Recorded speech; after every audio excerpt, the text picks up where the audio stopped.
maybe you tested Google Ads, it didn't work, or you tested Google Ads, it did work, then that might be a chance for you to move over to Microsoft Ads and see if what you learned works, or what you see didn't work might work on a different platform like Microsoft. How's it going, everybody? It's Gene Villanos here, another episode of the PPC Cave. It is episode 98 today, and the title is Microsoft Ads versus Google Ads. Again, Microsoft Ads versus Google Ads, episode 98. But before we get into our episode, I want to talk to you about our wonderful sponsor, Opteo. I just had a call with Opteo today, had a call with a friend of the show, Shakira. She's great. Hopefully she'll be on soon enough to talk about the new and upcoming things that Opteo is going to bring into the space for 2026. We are super excited. I saw a demo, beta only, you know what I'm saying, VIP only. So I'm excited. I can't talk much about it, but it's super exciting to see that they're still partnering with us. And yeah, they're expanding. That's all you have to know. So it's a really cool thing that they give us, or our listeners, an upgrade from the 14-day trial to a 28-day trial. So essentially doubling the trial time. And it's really great for managing both Google Ads and Microsoft Ads. And today is fitting because we're going to talk about Microsoft Ads versus Google Ads. So keep that in mind. And if you need help setting it up, or if you want to just try it at least and look, maybe you're freelancer or in-house, and you just want to look and see what Opteo can do for you, go ahead and go down into the video description link. That is www.opteo.com/theppccave, and you can sign up, upgrade your 14-day trial, a 28-day trial, and I'll set it up for you if you have a hard time, or work with you, through Zoom, setting that up, because they do a really good job providing us the software that I use daily. So again, that is www.opteo.com/theppccave. So getting into the episode today, Microsoft Ads versus Google Ads. So real quick, I think it's just super important as we move towards, the last episode that you're going to hear is me and Ryan actually talking about ChatGPT ads, how that can look, what's going on, the rumblings around it. It's super important to, in 2026, to kind of just picture Microsoft, ads as not the little sister or little brother anymore, just because, in my humble opinion, as a digital marketer first, then PPC specialist, I've been working in Google Ads since 2014. So it's, in this landscape, I think it's just really important for you to be not only omni-channel in how you do digital marketing via search engine optimization, sprinkling PPC in there, sprinkling a little social media in there.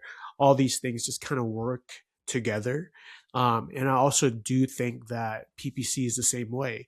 If you're only doing Google Ads, and it's worked well for you, then this will probably be a really good episode, an informative episode of what maybe you can expect if you were to layer on Microsoft Ads alongside Google Ads.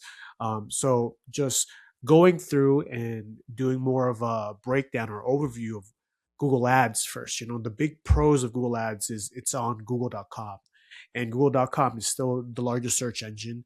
That is undisputed. They have the most volume and the most demand. A lot of searches go through google.com. So that's first and foremost, right?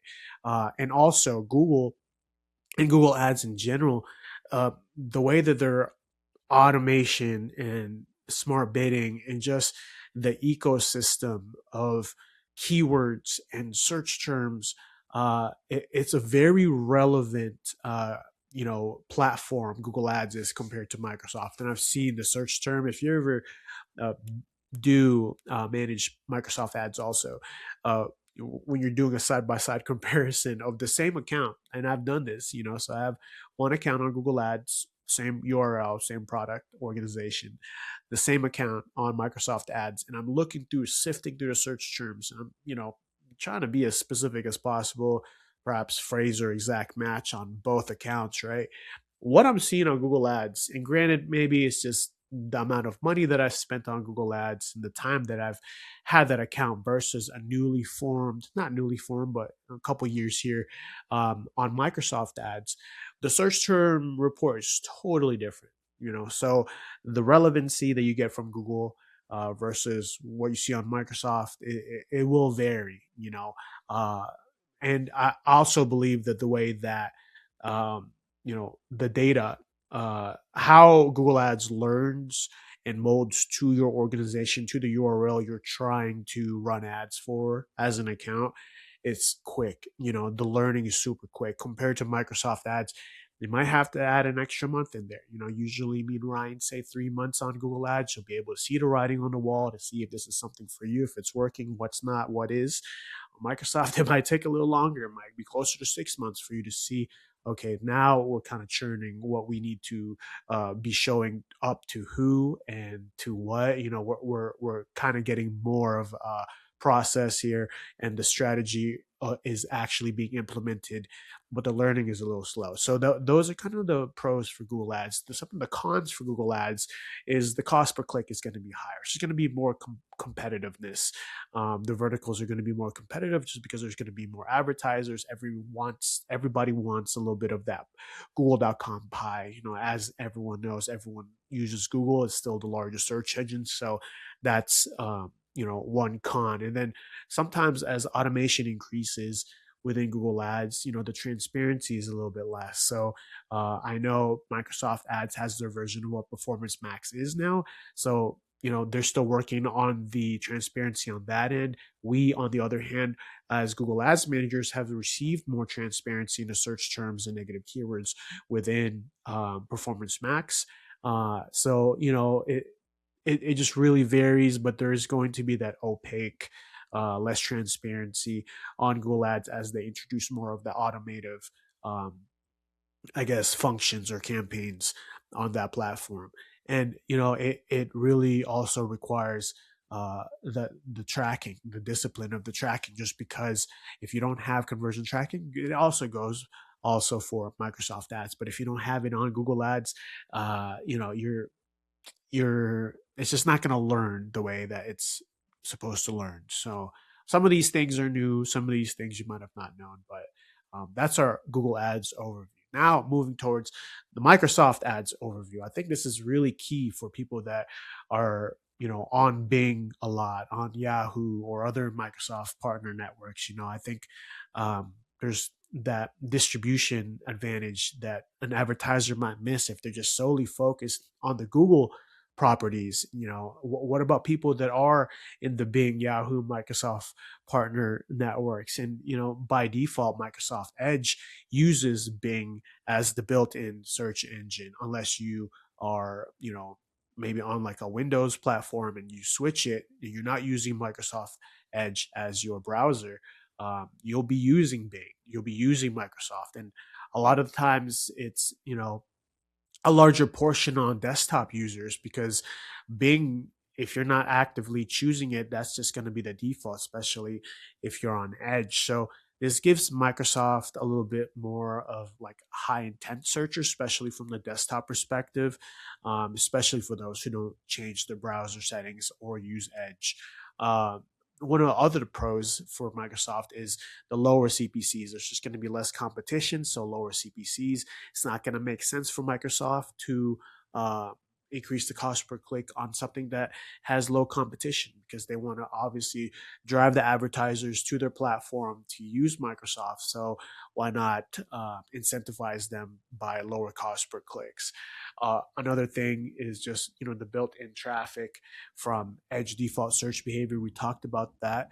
I think that's someone told me this a long time ago. They're like, maybe it's an older demographic, just because maybe they're not as savvy, they're given a present and they don't have another browser.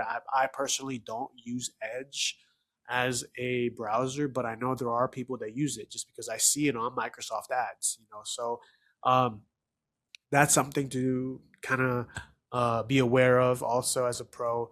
Um, and another pro is it's easy to import what you already have on Google Ads to Microsoft. So that's huge. Just because if you have a GMC, or even if you have a Google Ads account, you can literally just copy and paste, not copy and paste, but import from Google Ads to Microsoft. And in some senses, or in some areas, there's better manual control, just because they haven't sunsetted some of these settings in Microsoft that they might have on Google Ads. Um, so there might be a little bit more manual control there in some areas. And if you think about it, Google Ads has worked on Performance Max, automation, AI, all these things for so long. Of course, if you have a campaign type, maybe there is that, I wouldn't say cannibalism, but maybe there is that favorability on Google Ads for you to get better results if you are using campaigns that enable more of automation, i.e., AI Max or PMax. On Microsoft, I haven't seen it as much just because, uh, you know, I think their feature is still growing. Their Performance Max on Microsoft Ads is still growing, but I haven't really seen that bias.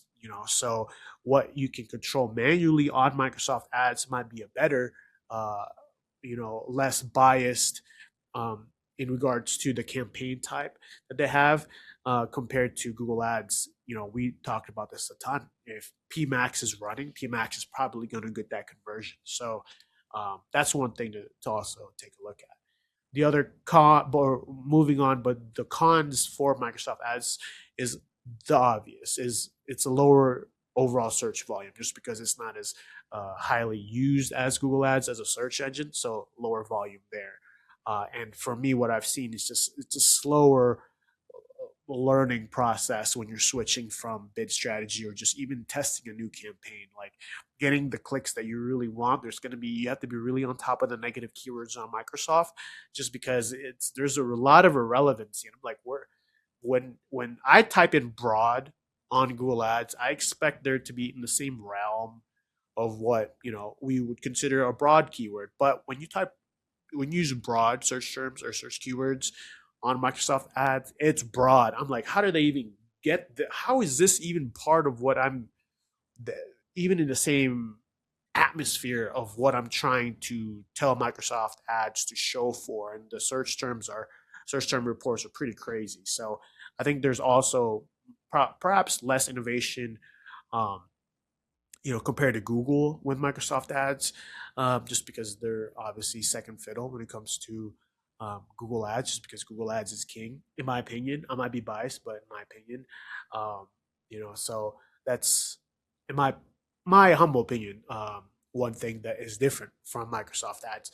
So now, some of the things that, in my, I keep saying my opinion, but from what I'm seeing, like the differences that actually matter. The audience of Google will definitely skew more towards mobile first, like how the mobile experience is, right? Just because Google.com is a mobile first index, that means it's indexing your mobile site first for them to say, okay, this is where you'll rank, or this is the favorability or the benchmarks that you hit. They're going to scan the mobile version of your website first on Google. I'm not too sure if Microsoft does that. Perhaps they do, just because mobile is such a big part for both search engines. But I have seen that there is a lot of heavy desktop users on Microsoft. Um, and the desktop users are usually going to get a better, higher conversion rate. And with Google Ads, I used to think that was true. Obviously, desktop probably higher intentionality, especially if you're e-commerce. You have everything pulled up. Mobile might be on the whim. You might be just looking at something.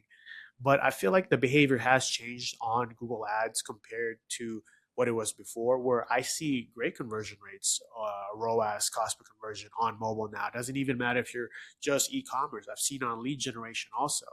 So I do think there's a favorability or leans towards really showing that mobile, on Google Ads, versus Microsoft might be more desktop. And of course you could do secondary bid adjustments for both of these on either platforms, but it's not really what I'm saying. I'm saying if everything was zeroed out, all things remain equal, I do see some type of skewing versus, or skewed towards mobile for Google Ads compared to Microsoft skewing towards more of desktop. Obviously, the cost, Google is going to cost more, but you could scale that Google Ads account faster. Microsoft is a little cheaper, but it takes a little bit longer for the learning and just the efficiency of a click. As I mentioned earlier, the search terms are going to be, you really have to be on top of your negative keywords when it comes to Microsoft. So yeah, with automation. In my opinion, Google Ads is always going to push that AI first workflow, or you could, even AI or just automatic. You're always pushing auto apply recommendations on us on Google Ads, or whatever the recommendation is. That's what they're going to push. In my opinion, Microsoft still rewards a lot of the hands-on management that you get from doing manual campaigns or even a shopping campaign. So I think that's a key difference. So when we get to this portion of when to use Google Ads, um, I believe, when to use Google Ads is a no-brainer. High intent e-commerce, something that's not more of like discretionary income organization, but more like of a necessity, i.e. water filters, things for your household that you need to replenish all the time. That's not like, okay, I'm going to buy a new set of basketball shoes, nothing like that. I need high intent e-commerce, maybe like local services on the lead gen side that needs volume. I haven't really tested that much Microsoft for lead gen, only e-commerce. So this is maybe where my depth is a little, short when it comes to that experience. But on Google Ads, of course, Performance Max, shopping heavy accounts, that's really good. Obviously lead gen, you can do wonders for manual CPC with search, and also even Performance Max on lead gen. I've done a video on that too.